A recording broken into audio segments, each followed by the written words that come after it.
Now, here's another story that we've been following a little bit around here. We've talked about over the last several months that Union School Corporation in East Central Indiana was surprised to find that they are being shut down. Um, it was snuck into the general budget bill in this last legislative session that they picked on this one tiny school corporation. So now, one of the things that this school corporation did have going for it is that they were a partner with an online virtual school. So this is from, excuse me, Chalkbeat, Indiana. Once again, the Indiana Digital Learning School and the Indiana Digital Alternative School will be adding Beech Grove City Schools as their second district partner, while the Union School Corporation continues a legal battle against the state and Governor Mike Braun to stop the forced closure of the district. So, like we said, the provision to close Union schools was added last minute to a sweeping property tax reform bill during the 2025 session. If Union loses their legal fight, it will close all of its brick and mortar campuses that currently serve a little less than 300 students. So it's been unclear until now what would happen to the 7,500 or so students statewide who take classes through the online schools, which are operated by the for-profit company Stride K-12 in partnership with the district. So by adding Beech Grove as a secondary partner, what's happening is that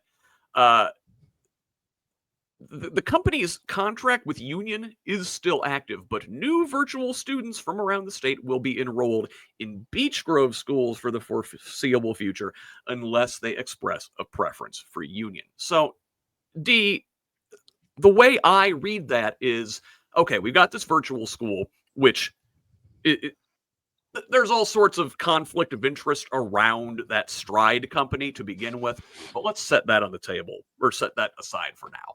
And just look at what's happening with Union. So this Beech Grove is now your secondary partner while Union goes through court. They're going to assign new virtual students statewide, mind you, to Beech Grove. So that money will go not to Union to keep that little school corporation afloat, but to go to Beech Grove. And you have to basically explicitly request that your funds go to Union School for now. Am I right in seeing that this is just kind of like a sly way of extracting this asset from the little school corporation and shutting them down? No, you're right. That's exactly what's going on. And having raised my kids in rural schools and being a rural person myself, I can tell you that, if you live in the city and you either walk to school or you take a quick bus ride, it is nothing like getting on a bus at 6:15 in the morning and riding for an hour and a half when you have a small child. It's ridiculous. Back in the, I don't know what, 80s, when they decided to consolidate all the schools and have north and south and so forth, and get rid of all the little schools like Kirksville, close to where I live now, they found after, 10, 15 years of checking it out that was not the best move. That in fact, it was the worst move because it pulled those students away from home. It made parents less likely to come to school functions because they really couldn't, because they're farther away and they had to work and so forth. Especially if you're talking about family farmers and agriculture, those people, they have a hard time getting to anything as well. So this kind of move harms rural schools.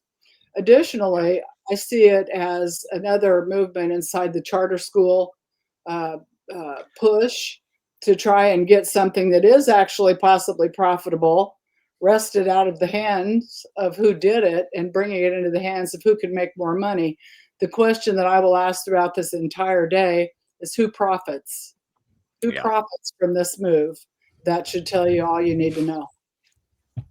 Yes, indeed. And I will again note that Stride K-12, the operator of this virtual school is run by Tony Bennett, the former state school superintendent, who is now president at Stride. His wife is a superintendent down at Clarksville Schools, who also has a contract with Stride.